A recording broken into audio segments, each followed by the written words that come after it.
how you doing? And welcome back to another installment of Arcadia Fallen. The last time we were together, we definitely found the gang kind of all up in their feelings about the current situation. Michael is very clearly and understandably having a rough one due to the Forgotten Library and archivists being at the center of things.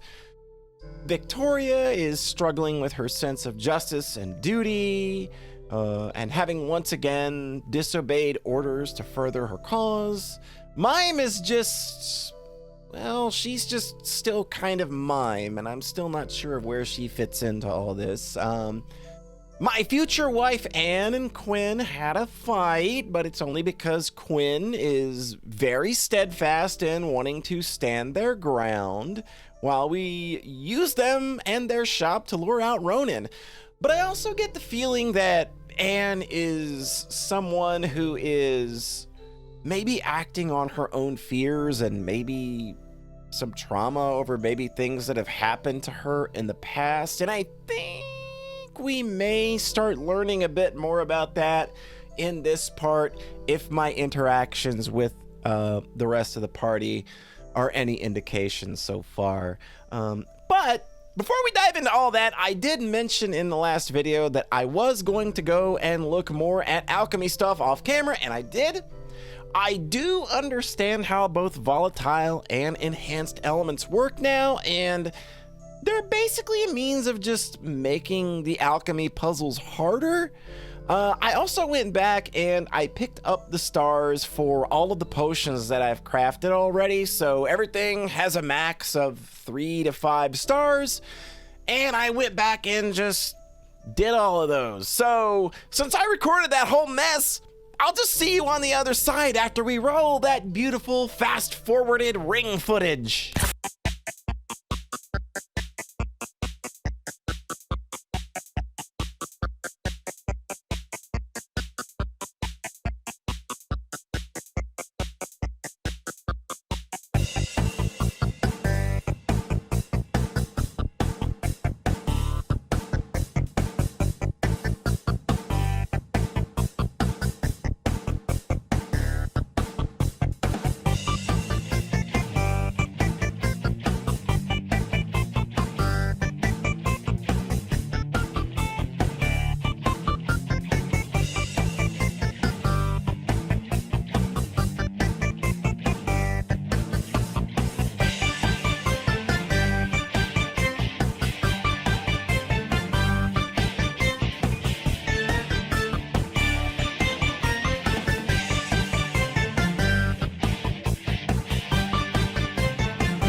All right, did you catch all that? It's all gonna be on the test, I assure you.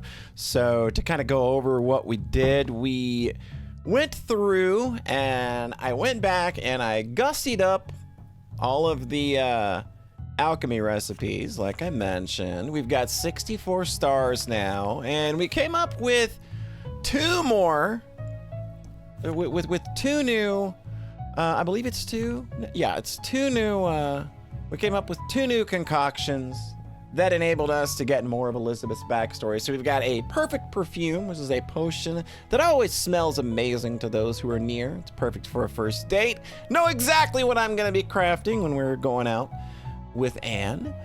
We got a smoke bomb. This is a potion that explodes into a cloud of white fog. Perfect for when you want to make a quick getaway. I've got a feeling we're gonna be actually creating this one on the fly at some point.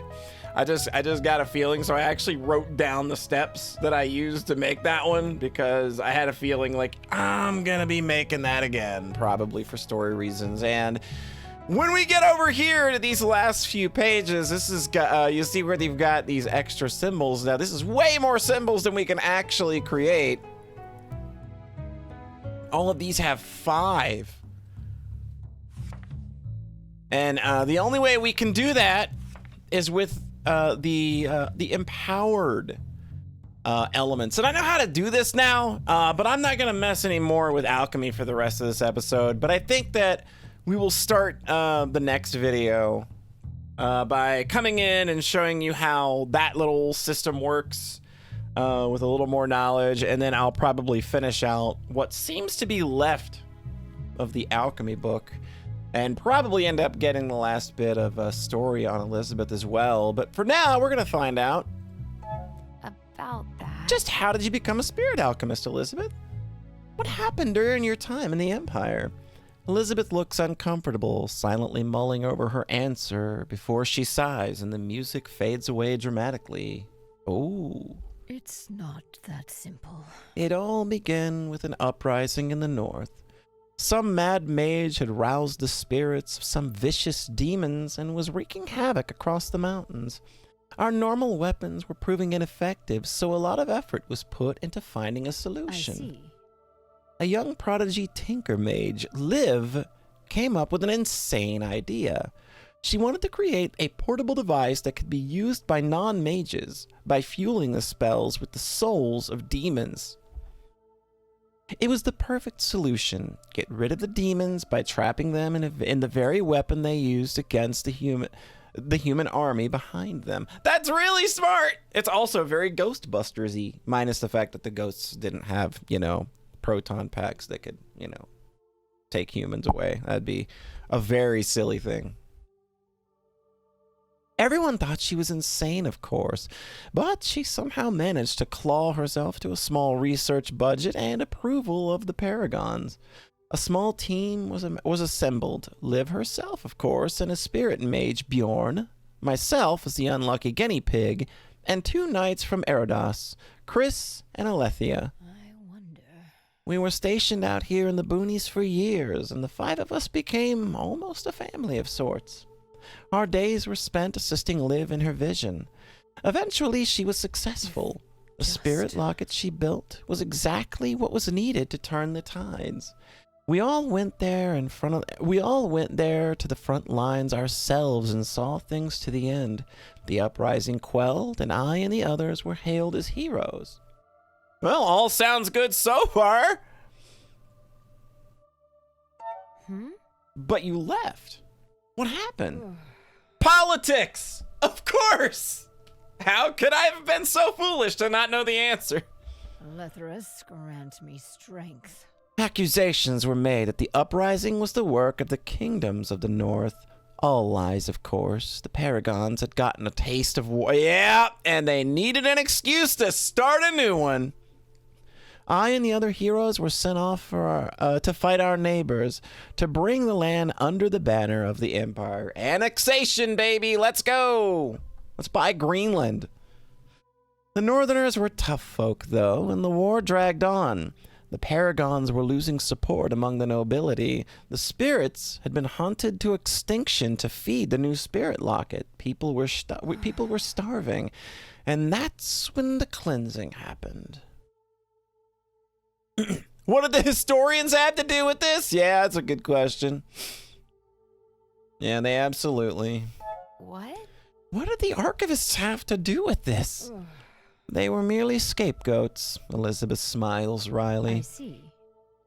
When your failed politics are throwing the land into chaos, it's much easier to blame the ones documenting the truth than to actually fix things. Oh, this game's driving me nuts! Why is it so real? The Empire made up some excuse, found a corrupt mage or 2 to use as an example for the entire profession, and then they sent us to kill them. And we did. Elizabeth has a faraway look in her eyes. Just, man, this... Whew.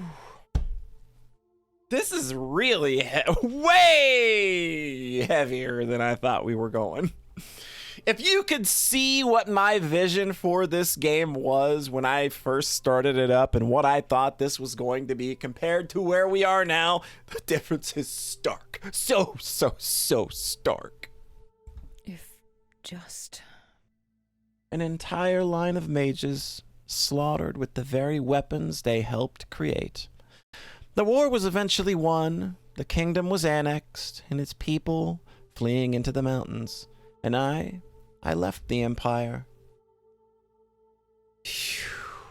God, like, how... Ugh. I see. You did the right thing leaving them. It's not that simple. Did I, though? It was the system that started the war and pit us all against each other. But I was the one on the battlefield. I could have left sooner, but I didn't. I was too blinded by our first achievement, by love, to realize where it was all going. Alethea doesn't see it my way. She still believes that it was the only way to gain peace. If she truly believes that, or just needs to believe it to justify what we did, I don't know. Yeah, like that's what I was thinking. It's just like sometimes it's just like the only thing you could do to get by is just say I was like, this was the only way. I hope Victoria doesn't take after her in that regard. She is a sweet girl. She deserves better. But that is quite enough of that. I am tired now. Be careful out there. Please excuse me. Woo! That was rough. Was making sure I didn't unlock any more. We'll come back. Okay. I'll be off very well. Like I said, I'll come back and do those next time. All right. Let's go talk to Caden first.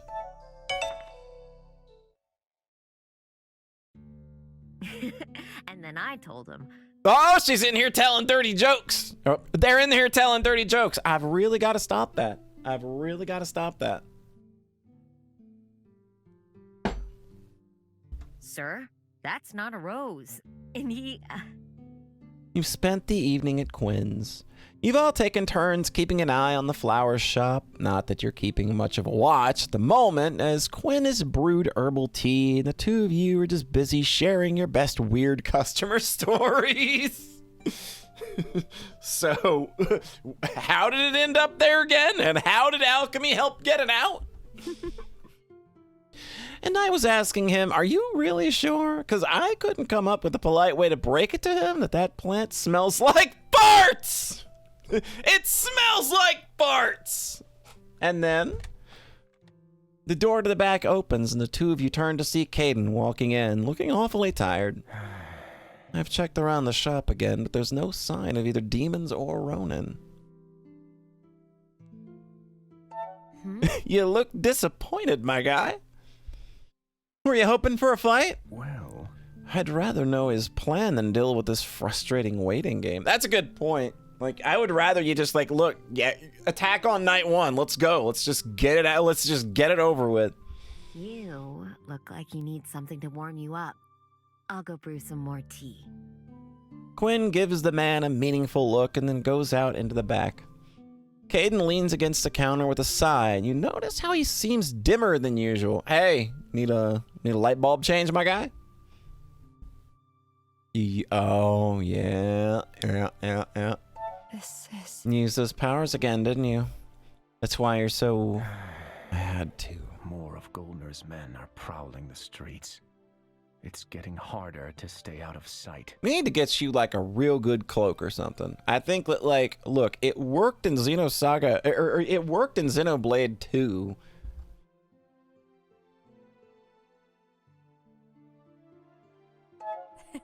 You'd think they'd have better things to do than just stalk the streets at night with torches. Really? You shouldn't make light of this, Polly. The situation was not good for us. It's not, but somebody's got to be the lovable scamp, and I am taking it upon myself to be said scamp. Caden's eyes are fixed on the streets outside the window, but they seem unfocused somehow, like his mind is somewhere else.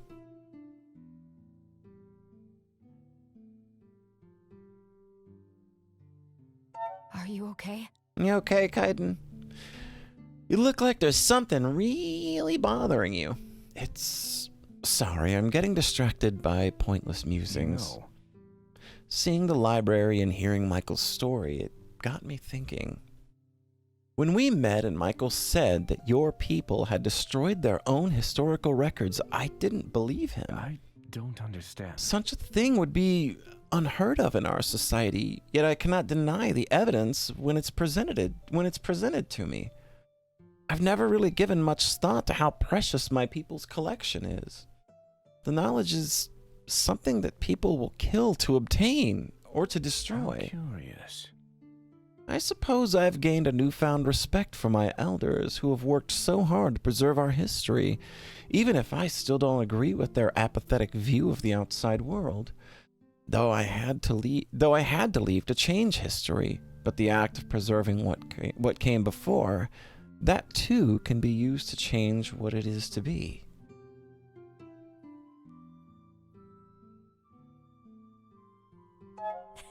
Dusty libraries can be heroes too. Who would have thought? How curious. Certainly not me.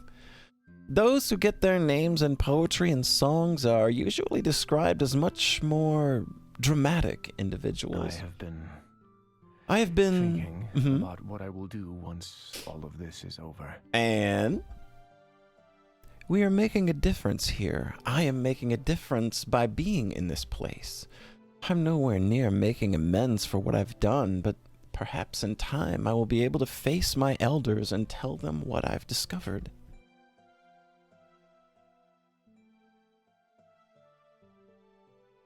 I wonder. Sounds like you're planning something? Well, You could say that. look.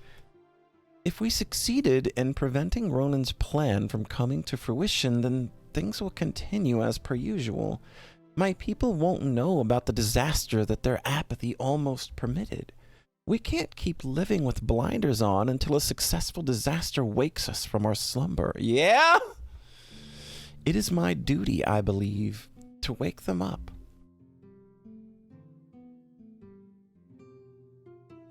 So, Well, now that you're talking about duty again. Duty. Now that you're talking about duty again. But what is it that you want, Caden? How curious. What I want, huh? This time I've spent with you all, despite the hardships, I've never felt so alive. I've always had the desire to explore, to travel, and learn about the world. Things up here are so exciting. They change and shift, and I feel like my actions have an actual impact. But that's all the more reason for me to return. My people deserve to know this as well. I wonder. What do you think will happen when you return? The elders are not going to be happy with me. I left without permission, stole one of our most precious artifacts, and destroyed it. There will be a punishment for sure, and after that, I am not sure they will be willing to listen. But I have a duty to try. Okay. You don't have to please them. You do what you feel is right. I feel like they're kind of the same. About that. I believe you can change their minds. If this is what you feel is right, then I support your decision completely. You know, It won't be easy, but with friends like you encouraging me, it gives me hope. It's a rough road ahead, so I'm grateful I won't be walking it alone. So. Well, just don't forget me when you go on to become some huge hero back home. As if I could ever forget you, even if I wanted to. The door to the back opens and Quinn enters the room with a pot of tea. I see you that's two how have it already is. gotten comfy. I'm glad. They smile and pour the brew, a sweet, earthy scent drifting up from the By the steam. way, Now, Caden, you must tell me about the flora that grows in the southern mountains. Caden's shoulders relax and he smiles back. What do you want to know? And then you fall asleep.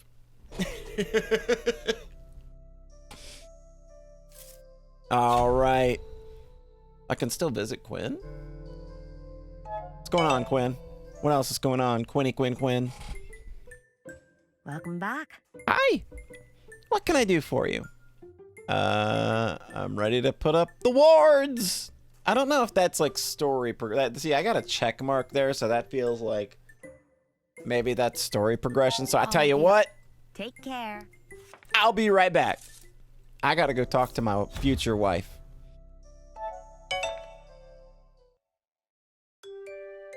Hello.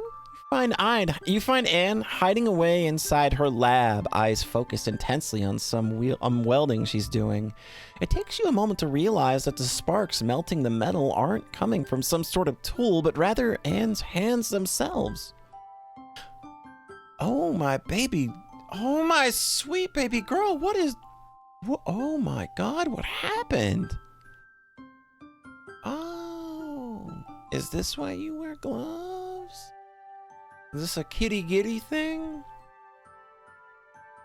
Her gloves are lying on the table, her sleeves rolled up to her elbows as yellow magic crackles like lightning around her pale fingers.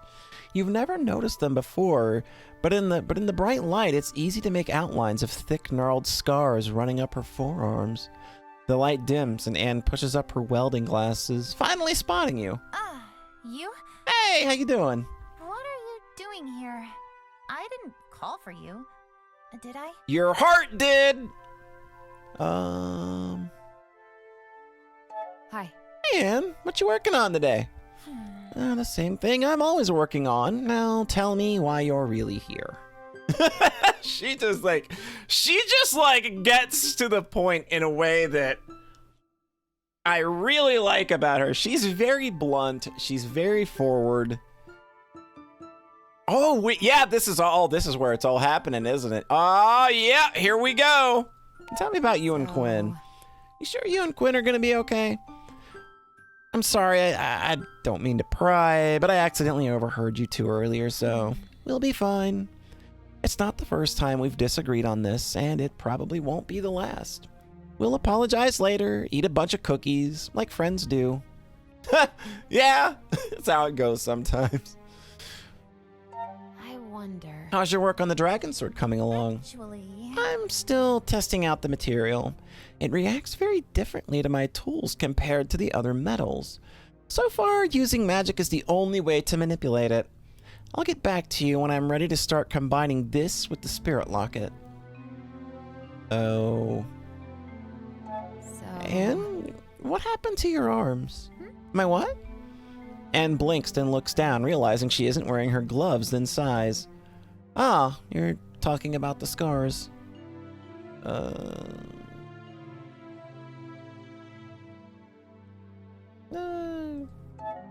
Sorry, I didn't mean to pry into your personal affairs. It's all right. I can understand why you would be curious. Remember when I told you my relationship with my family is... Oh, boy. Buckle up, everybody. I got a feeling this is gonna get ugly because family stories are always bad. Here we go. This would... Oh my God, what did they do to you? She taps her hand. When my powers manifested as a child, my parents did not take it well. that's not all. My family is from a long, noble line of government officials in Erodas, and my father is the current paragon... Oh my God! And my father is the current paragon of the Western capital. Oh, wow. What? Wait, what? That's...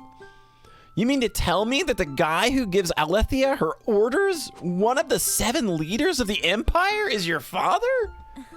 You make it sound like he's some kind of holy being. The Paragons are just people like you and me. He might have a fancy title and political power, but in the end, he's just one wheel in the machine of government.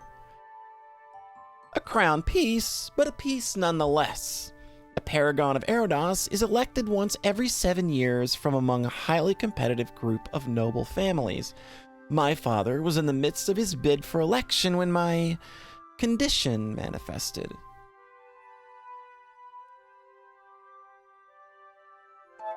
I don't see why that's a problem. Being a mage isn't illegal as long as you get the proper training at the academy, right? Seems logical. That's the law, yes. But politics rarely play by the law. Actually, Erodas is a bit special when it comes to politics surrounding magic. Unlike the northern capital, which has always been strictly anti-magic, or the central capital, which has always been pro-magic, Erodas has changed positions a lot depending on which paragon is elected. This means we've had a lot to say in how magic is regulated. so My father is on the pro-magic side, and he was running against an anti-magic official who'd had a seat for several terms. If it had come out that his daughter was a mage, the opposition could have made the claim that my father was acting due to personal bias, and it would potentially have ruined the camp. Oh no, this child is about to suffer for someone's political gain. Oh my god, I'm about to get real mad. I can feel it just bubbling up in my stomach already. I hate it. At least, that was their reasoning for keeping my powers a secret.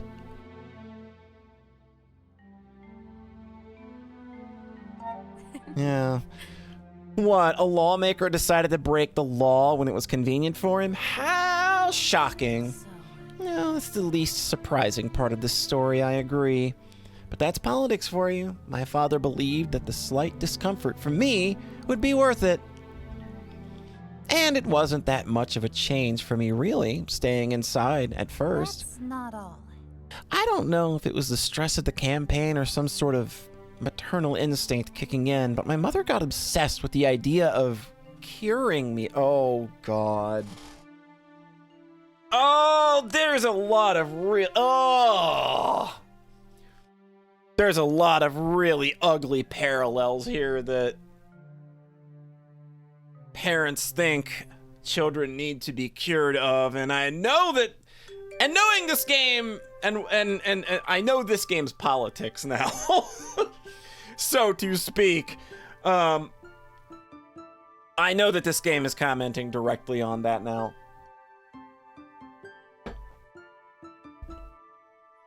It would be the perfect solution after all. Get rid of the political problem without having to send her only daughter off to a strange school she knew nothing about. It started out innocently enough. She started with buying wards that were supposed to keep magic away from your home. But soon she was spending all her money hiring different experts who could suppress my abilities. They did all sorts of experiments to try and remove the magic from me. All of it complete theater. They were nothing but a bunch of quacks preying on a... Oh my god! Oh, I'm so mad! That's how I got the scars. Oh my god. This is... Man, I have no words. It's a long time ago. so...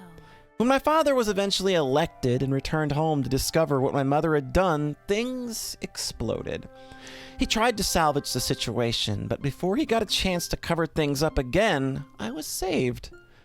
Demon hunters had been investigating my family for other reasons and stumbled upon my parents' dirty secret. The political scandal that followed was disastrous, I've heard, but I was thankfully spared all that. The hunters took me from that place and to the academy. My one true home. Oh. That makes a lot of sense why she is so pulled toward the academy now and why the outside world is just something she wants nothing to do with.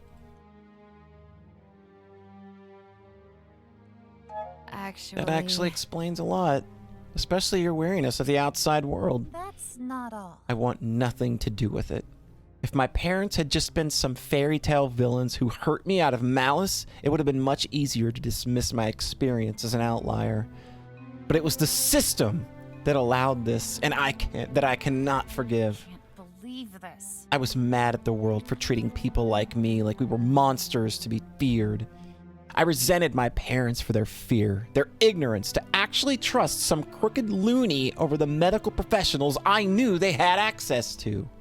And I hated that man, that expert, who was just a glorified salesman living high off the fears of the desperate, selling cures and solutions with lies and oh my god. This is too real, man. You have to wonder. It's messed up to even think about how many children are messed up because their parents buy into like bullshit Alex Jones nonsense and force it on their families and shit. Like, ugh. This is so... I never wanted to return to that place, to that world. So, That's why Quinn and I can never seem to agree on this. They want to believe there's good in everyone. I know that everyone has the potential to act like a monster. Life at the Academy is so much simpler. There's none of that political theater, just experts, real experts pouring their hearts into the pursuit of new knowledge, teaching people to be critical, to be curious, to never stop asking questions. Man, that place is getting burned down soon, isn't it? The world outside will never come close to that. The world outside needs you. Like, why does the world outside need or deserve her? Like, she's been, like, man, how do you tell somebody who's been shown something so awful, who's been treated so terribly? Like, how do you tell them they're wrong? Like, she can live a very happy life living the way she wants. Like, if she wants to, like, be shut away at the Academy, I understand, like, Quinn wanting to throw her into the light, you know, and she obviously does have a lot to offer the world, but man, the world's given her like a whole piss pot of nothing, from the sounds of it. And I think that this girl has every right to pursue her own peace. About that. I can't say I agree, but you are the one who gets to decide how you want to live your life. I'm sorry for all the things that happened to you. No one deserves to go through that. That's new. Thank you, Polly, for understanding. I just want you to be happy. You see... I just want you to be happy whatever you pick. That's all I'm asking for. Happy, huh?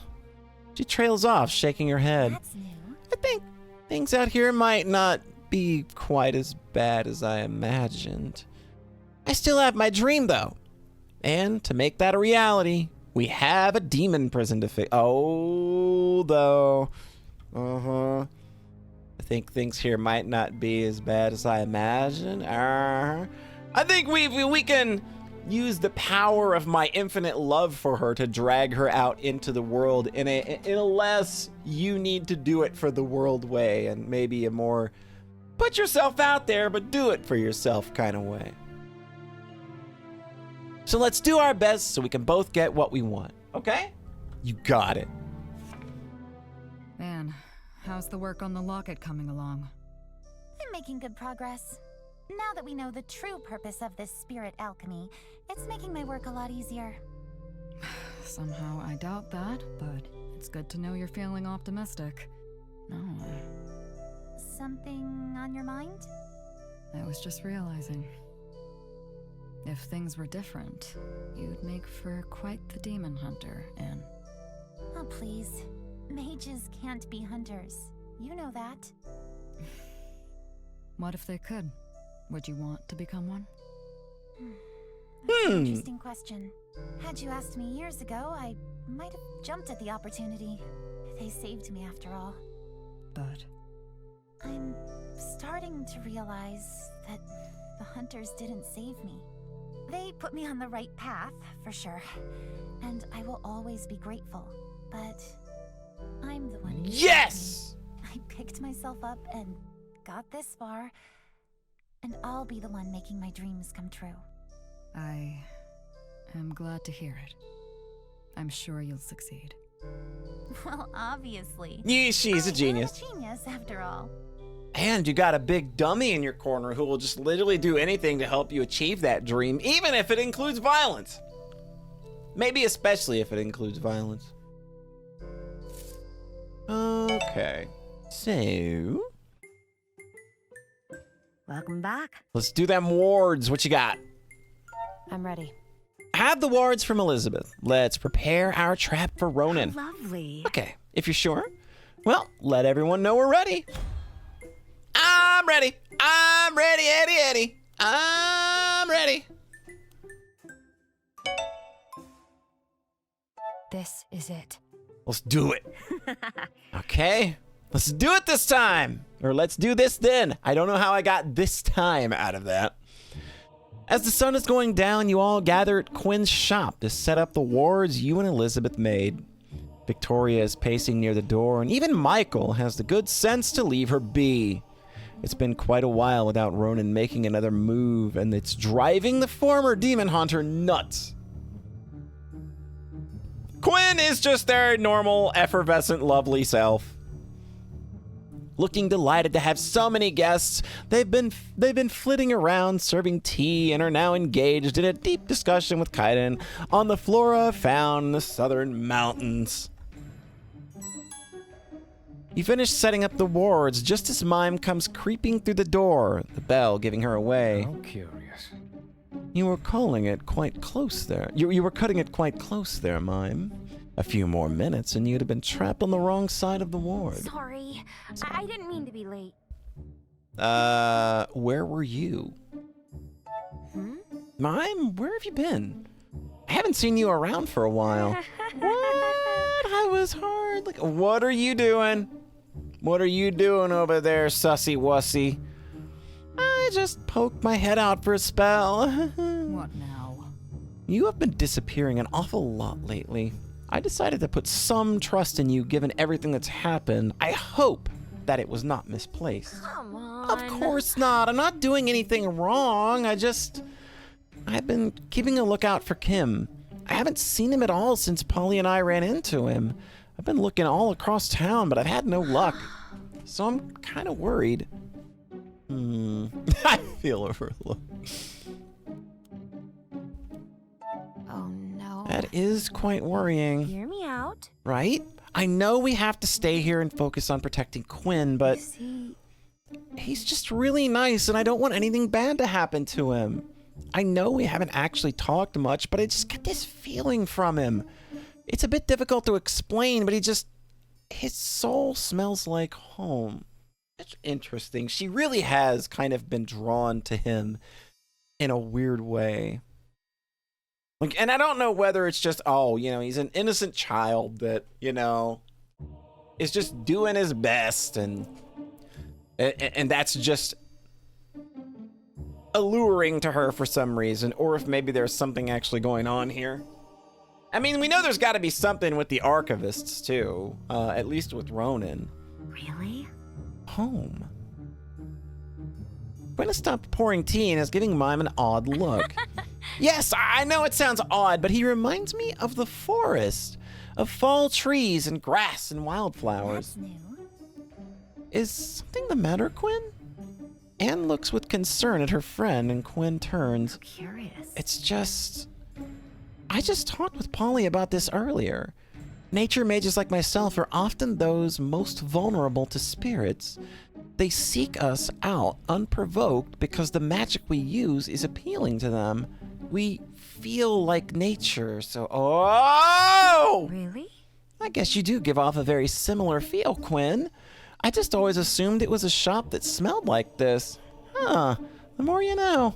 Mime, I think you're missing a detail. Huh? What? Yeah, I think we kind of this. I've been keeping this thought to myself this whole time because it's you can see Mime. That's very much a sign. I can't believe Kim's a mage. Whoa! He is? Wait, so that's why he was able to see me in the woods when we were looking for lilies?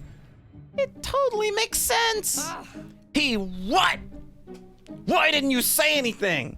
Yikes! I just assumed I'd messed up my spell or something. Oh, this is bad. If Ronan is aware of this, it's likely Quinn will... Oh, no! Oh, God! Why go get the nature mage when you got a mage living with... Oh, dear. Oh, dear. You whip around to see the haughty grin of Goldner as he confidently strolls inside. What? Good evening. Oh, what is going on here? How fortunate that you are all gathered here together. Oh, something good. Oh, this is all good. All of this is real good.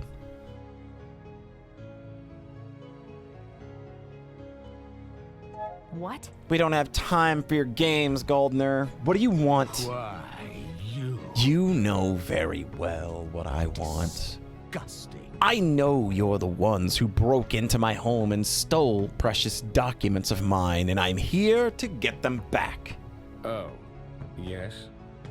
You and which army? Goldner merely grins. Shapes appear in the darkness behind him, lining up outside the door. Thieves! Burn it down! You will pay! Oh, good. Well, they don't sound happy. Oh, really? Oh, an angry mob. Brilliant! The yelling continues, and Goldner strokes his beard with a chuckle. It seems a nasty rumor is spread among my workers after the unfortunate break-in. The thieves walked off with not only my personal belongings, but also their precious salary for the next month. Needless to say, they are not thrilled. Interesting. I believe what you meant to say is that you've been feeding your workers lies and are now using their anger as a weapon. Pathetic. I never lied to them. I've simply seen no need to correct their perception of the situation. Why should I help uphold your reputation when you're the ones who have wronged me? If this slight were to be corrected, however, I might be inclined to step outside and clear up this misunderstanding. So, you're threatening us? Nothing of the sort. I am simply a businessman trying to strike a deal.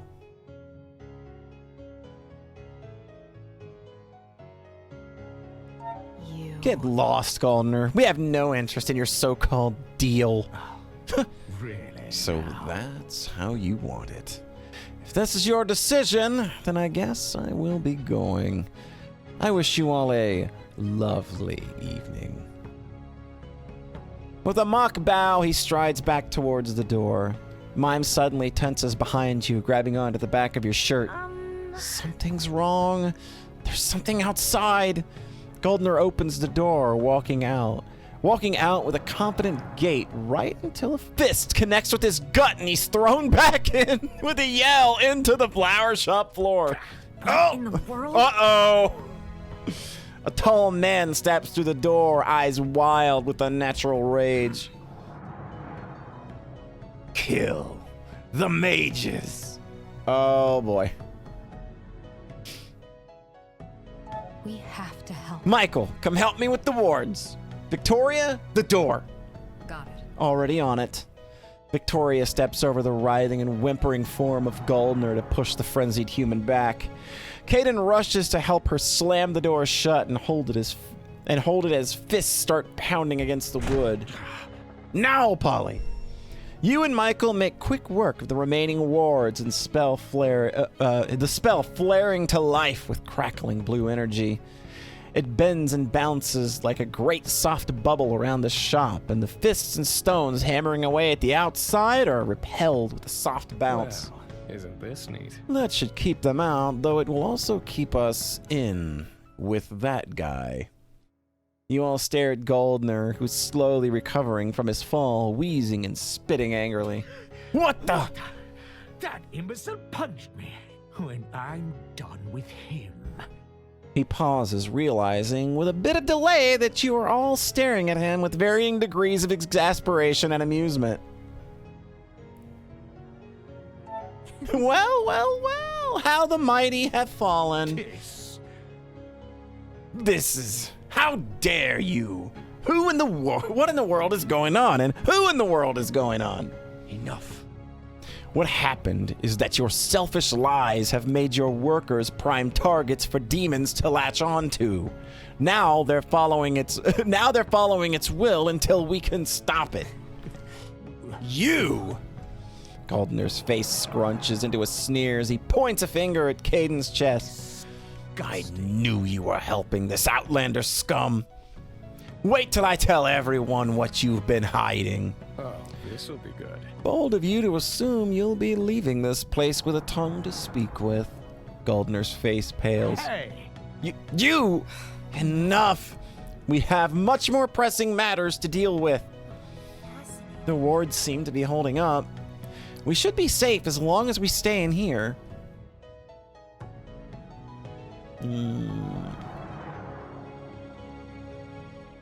Oh, hold on. But what about Kim? If Mime is right, then he might be the target as well. By the gods. Could it be that that was his real plan all along? To make us barricade ourselves in here while he goes after his true target? The mine workers continue their frenzied onslaught on the barrier. It is awfully convenient that they would show up here for the demon to possess. Right? Isn't it?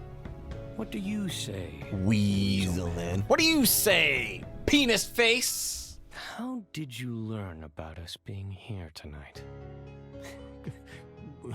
That's, none of your business. Alethra's mercy. Ronan, then. That figures. You know, If we could just find the demon in charge of these people, we would leave and search for Ronan. Maybe, but... I can sense it somewhere outside, beyond the angry people. I can't believe So that. we're stuck. Perhaps. But we're not without options. Oh, what you got, Quinny? What now?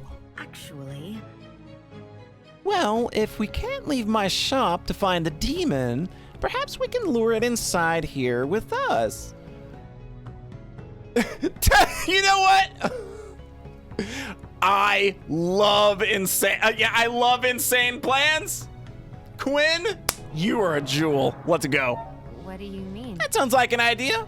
What are you thinking? another thing. If we release the wards, those frenzied people will barge in here.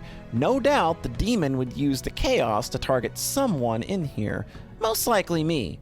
We simply have to be ready to catch it. Absolutely not. Quinn, I'm not allowing you to use yourself as bait. Do you have a better plan? Look, If I may cut in. It might not be necessary to use Quinn as bait. A nature mage, of course, is a very attractive target to them, but there is one thing they like even more. what? And what is that? Huh. Hate. Oh, let's go! We're gonna use penis faces bait. Let's go.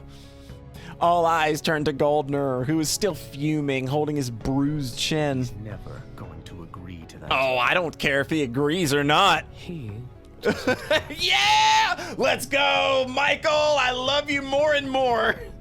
Michael, I swear. Are you insane? No matter our own personal grudges with the man, he is still a civilian. We can't use him like that. Quinn is at least consenting to this mad plan.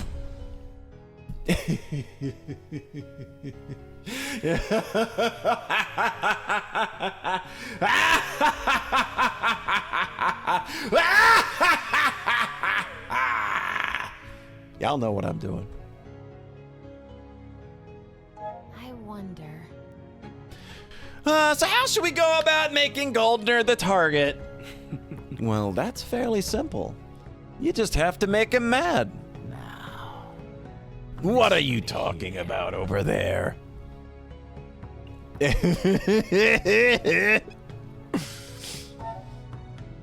You crack your knuckles with a smirk. Awesome.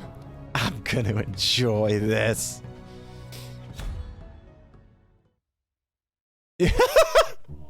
Make Goldner mad. All right, I know that I don't think that this will be very hard to do because this guy is very shallow. Your taste is awful, Goldner. You flaunt your wealth for everyone to see, but you're a prime example of how money can't buy class. What? You little. You see... Everyone's laughing behind your back. We all know that you're just some dumb country fool who's playing at being a rich noble. That's not true. My wealth is real, and so is my status. The nobles in Erodos are never going to accept you. You may pretend to be a noble, but to them, you will always be just another country idiot like the rest of us. No, I'm not like you.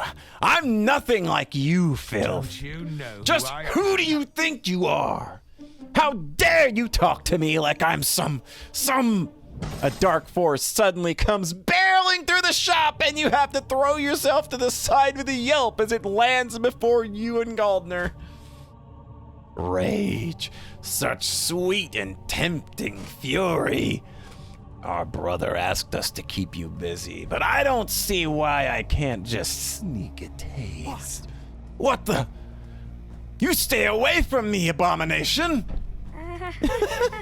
We should probably do our thing, Polly, before the Goldner gets eaten. I mean, do we have to? Do we have to? About that. I mean, would it really be that bad? Come on. Polly! Fine, let's do it then.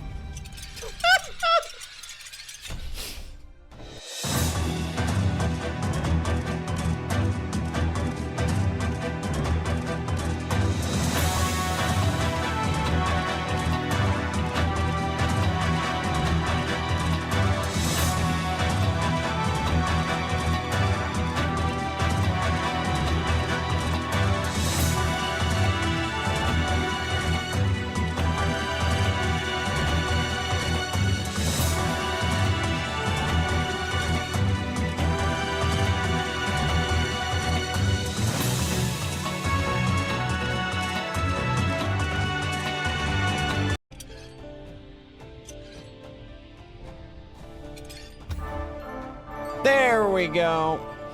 The demon lets out a piercing scream as it's sucked into the locket. The frenzied mine workers stumble as the curse lifts, their shouts replaced by confused murmurs. This. Why? I can't believe you would use me like bait. And I cannot believe that you and your workers broke into my shop. Look at this mess. I think it's time for you to leave. Huh? Did we break in here? What happened? The townsfolk are looking around, their confusion slowly turning to panic. I shouldn't be here. Molly is gonna kill me. We should go. They rush out the door and Goldner stumbles after them, flustered. Why, you... Wait, you cowards, we're not done here. This ends here. Oh, I think we are. Victoria draws her sword and points it at Goldner's neck. Everything is going so good. This is like literally the best part of this is the best video I've recorded for this series so far. Everything I want is happening. Tell me. Tell us where Ronan is. Hey! I don't know what you're talking about. Get that thing out of my face. He yelps when Victoria presses it closer and Michael chuckles from behind. Speaking from experience, Monsieur, you don't want to push your luck with this one. Look. The man who told you about our location, where is he? Why should I help you? You just used me as live bait! About that. He does have a point there.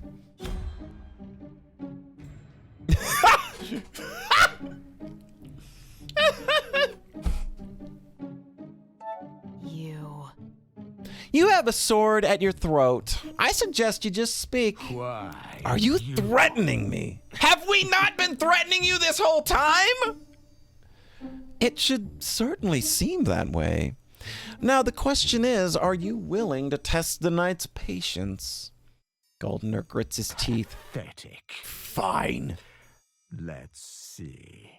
The man approached me at the town square about an hour ago. He told me about your little meet-up here in the flower shop and then left.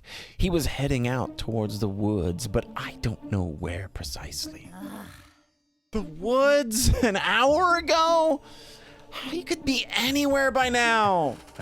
That sounds to me like a you problem. You arrogant piece of... Enough! There will be no swearing in my presence! You can go ahead and leave now, Goldner. Oh, I intend to. Victoria steps out of the way as the mine owner storms towards the exit, pausing in the doorway with a sneer. You will regret this. And he leaves. Well, isn't this neat? Oh, what a pleasant guy. Well, we did sort of threaten him with a sword, so... Look, Mime, sometimes sword is a real good negotiator. I don't know what to tell you. How curious. Details, Mime, details.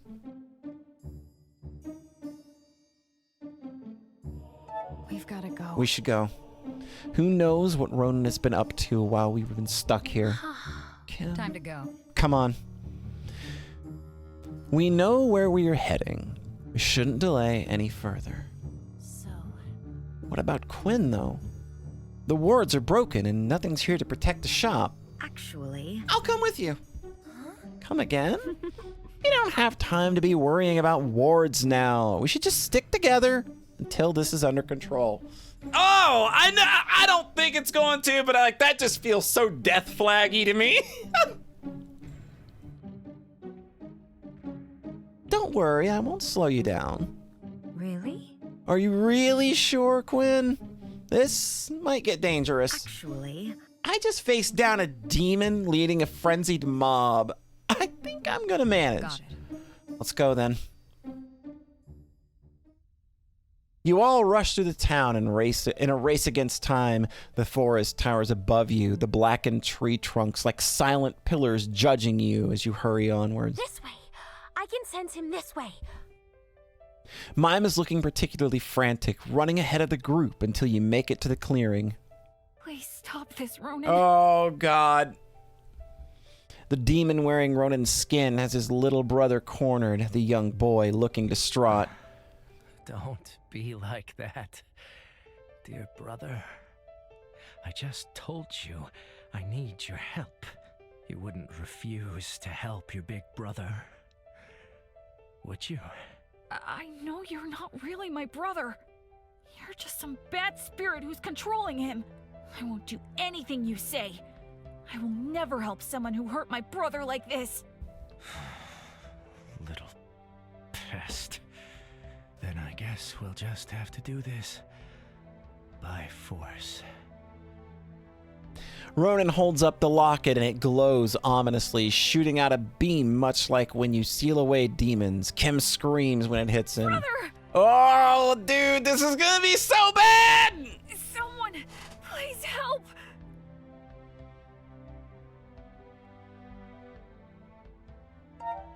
You step forward without hesitation and bring the spirit locket up.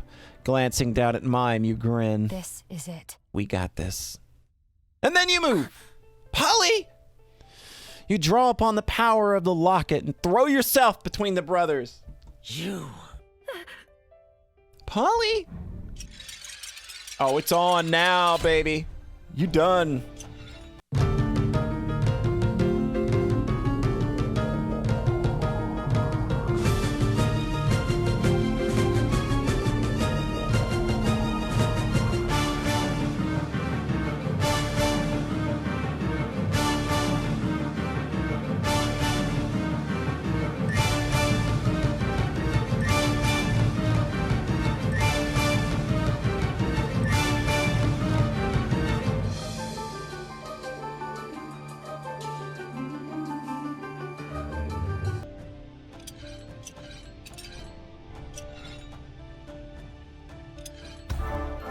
All right, I just kind of like brain farted on that one. I think I've been playing too long.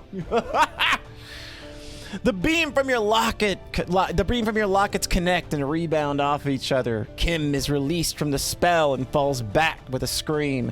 You lock eyes with Ronan, and then everything turns white. What? What? Did I die? I know we just like Dragon Ball Z'd that shit, but did I just die? You regain consciousness in you regain consciousness in the floating space of the in-between where you once met Mime. Uh-oh. Mime not gonna be happy about this. Oh no, Mime's gonna be real mad with me about this, isn't she? No one answers. You can't see anyone in this space, but then comes the sound of crying. You wander, not knowing where your feet are taking you as you are walking. You see a small child crumpled up and hiding their face, their small body shaking with sobs. Your eyes widen when you realize horns are sprouting from their head, and the dark, leathery fabric wrapped around them isn't a cape, but wings. You reach out towards them, but you never touch. You wake up to someone shaking you. Huh. Polly, wake up! Aw. You open your eyes and find Anne looking down at you, her brow furrowed with worry. Can you hear me? Come on, say something, anything. Ooh, I'm doing it! I'm doing it! It might just be the concussion, but you are beautiful, Anne. Yeah! You were... That's what I get for saying anything.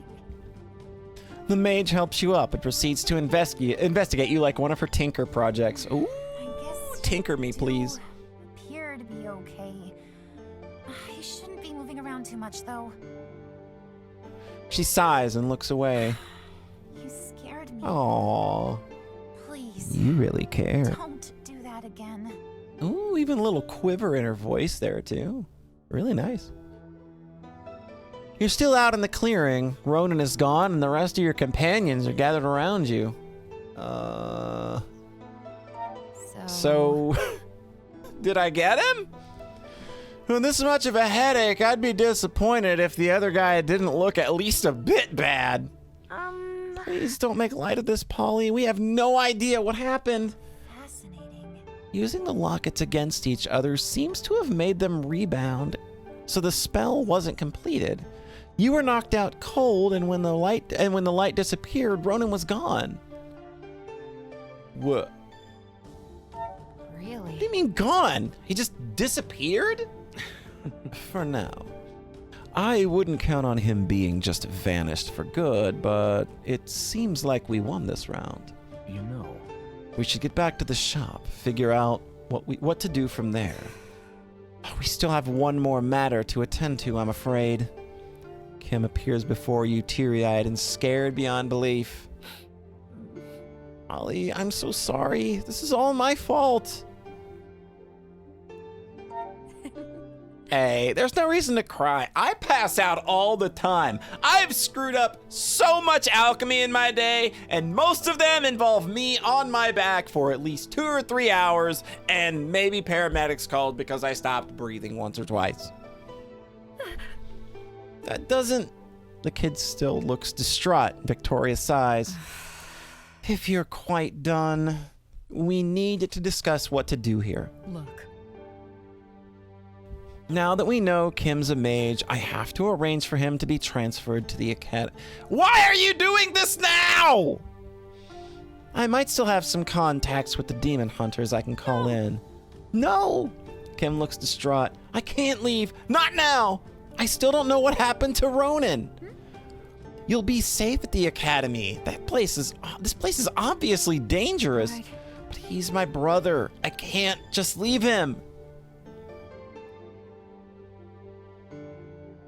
I wonder. Is it possible for him to stay just until we've solved this mess? about that. I'm afraid I can't allow that. Look, Now that his powers have manifested, it's just a matter of time before accidents start happening. An untrained mage, especially when they're put in stressful situations, is dangerous. We don't want such complications. I can Yes! train him. We got somebody here! There is nobody on the face of this planet more calm and serene than Quinn. If I would trust anybody, it would be her. Why? Quinn, what are you talking about? I have completed the training of a nature mage. Yeah, that makes sense. I can definitely give Kim here an introduction to the basics. And we know that he is in fact a nature mage because Mime feels a kinship with him. He's only just awakened to his powers. If I remember right, families usually get a bit of time to get their affairs in order before a child moves to the academy. So we're hardly bending the rules if we'd let him stay with me for a few days. I'll take full responsibility, of course. tell me. You are aware of what that means? Obviously. Kim looks up at Quinn, a bit I scared. don't want you to get in trouble because of me. Oh, aren't you a darling child? Don't you worry. I know what I'm doing. You look like someone who's had to shoulder a lot Yeah, at such a young age. for real. It's admirable. But please allow me to be an adult and handle these things for you. You should never have to cope with these things alone. Quinn. Kim starts crying again and tackles the floor. Oh, Quinn stumbles, but holds him close, patting his head while gently cooing. Oh, this is genuinely a cute little emotional moment. Oh, this is really good. Victoria looks thoughtful, then eventually sighs and nods. 3 days. Then I'm calling in the hunters. Thank you.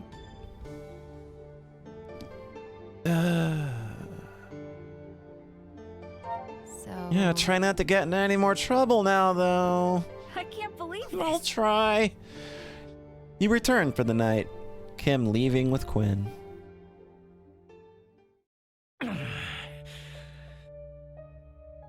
This is blasted. I'm done playing nice. This wasn't supposed to happen. Well. It seems you are in need of a little bit of assistance. What? You? Oh, that's all good. Oh, that can only be good. Chapter 5, Respite. After all that, yeah, I think a bit of respite is in order. I shall be taking some respite of my own, as should you, as we have been together here for quite a while today. So, man, wow. This is literally just all of the everything happening. That's all this video was. Literally everything. What a fantastic move going forward, man. This story really just picked up and went. Oh, I couldn't be happier with that. But with that said, we are done for today. So thank you so much for your time as always. And I hope you have a nice rest of your wherever it is you are. And we will catch you right back here next time. Bye.